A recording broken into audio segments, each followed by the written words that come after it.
মাঝরাতে হাওড়ায় নিজের গাড়িতেই রহস্যজনকভাবে গুলিবিদ্ধ হলেন হুগলির চণ্ডীতলার আইসি। গতকাল রাত 12টা নাগাদ মধ্য হাওড়ার ঘোষপাড়ায় পেট্রোল পাম্পের কাছে নেতাজি সুভাষ রোডে গুলি চলার ঘটনা ঘটে। ঘটনাস্থলে একজন মহিলাও ছিলেন। সরাসরি চলে যাব আমাদের প্রতিনিধি শিবাশিস মৌলিকের কাছে।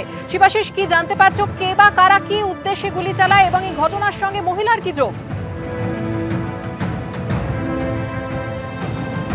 দেখো, এই মুহূর্তে আমি যেখানে দাঁড়িয়ে রয়েছি হাওড়ার নেতাজি সুভাষ রোডের ঘোষপাড়া এলাকায় আমি দাঁড়িয়ে রয়েছি এবং এই ঘোষপাড়া এলাকাতেই গতকাল রাতে অর্থাৎ বুধবার রাত 11:30টা নাগাদ এই ঘটনা ঘটে।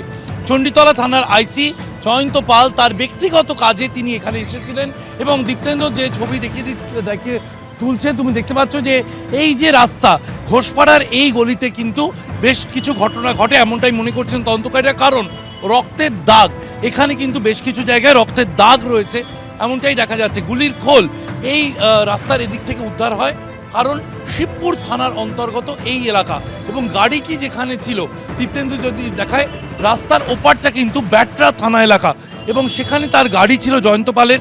এলাকার একজন মহিলা এখানে উপস্থিত ছিলেন এই ঘটনাস্থলে এবং সেই ক্ষেত্রে কিন্তু পুলিশকে অনেক কিছু ভাবাচ্ছে। হাওড়া সিটি পুলিশ সূত্রে যেমনটা দাবি করা হয়েছে, এই ঘটনার সঙ্গে কোনো দুষ্কৃতী দৌরাত্ম্য জড়িত নয়।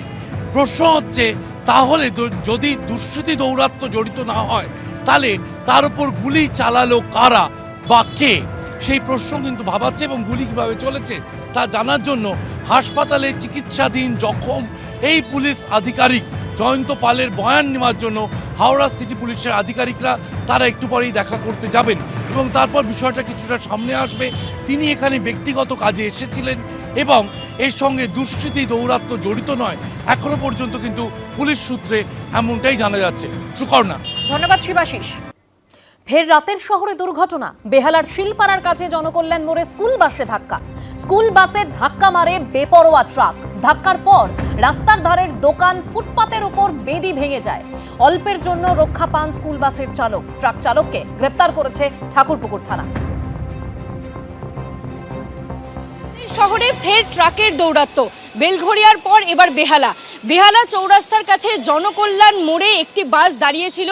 প্রাইভেট স্কুলের সেই বাসটিকে সজোরে ধাক্কা মারে একটি বেপরোয়া ট্রাক। দেখা যাচ্ছে এখানে পার্শ্ববর্তী একটি দোকান একেবারে ক্ষতিগ্রস্ত হয়েছে। পাশে থাকা পোল, ইলেকট্রিক লাইন একেবারে ছিঁড়ে পড়ে গিয়েছে। ব্যবহৃত না হওয়া যে ট্রামের লাইন, সেই ট্রামের লাইনও পড়ে রয়েছে। তারই সঙ্গে পাশে এখনও দেখা যাচ্ছে যে একটি গাছের নিচে যে বাধাই করা অংশ, সেই বেদিও কিন্তু একেবারে ভেঙে চুরমার হয়ে গিয়েছে। কাচের গুঁড়ো এখনও পড়ে রয়েছে। আমি দেখাতে বলবো শ্যামলকে সেই ছবিটা। শ্যামল জানা দেখাচ্ছে যে এইখানে কাচের গুঁড়ো কিন্তু এখনও পড়ে রয়েছে। এখানে ঠিক এই জায়গায় জনকল্যাণ মোড়ে বাস দাঁড়িয়েছিল।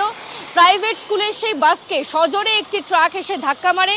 পরবর্তীতে ঠাকুরপুকুর থানার ট্রাফিক গার্ডরা এসে সেই যে ট্রাক ড্রাইভার ছিল তাকে উদ্ধার করে গ্রেফতার করে এবং দেখা যাচ্ছে বিপুল ক্ষতিগ্রস্ত হয়েছে। এখানে যে দোকানগুলি ছিল সেগুলো ক্ষতিগ্রস্ত হয়েছে এবং তারই সঙ্গে ফুটপাত লাগোয়া যে গাছ, সেই গাছের বেদি কিন্তু একেবারে ভেঙে গিয়েছে, চুরমার হয়ে গিয়েছে, এমনটাই কিন্তু দেখা যাচ্ছে।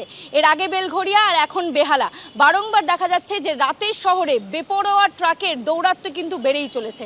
ক্যামেরায় শ্যামল জানার সঙ্গে ঐশী, এবিপি আনন্দ, কলকাতা।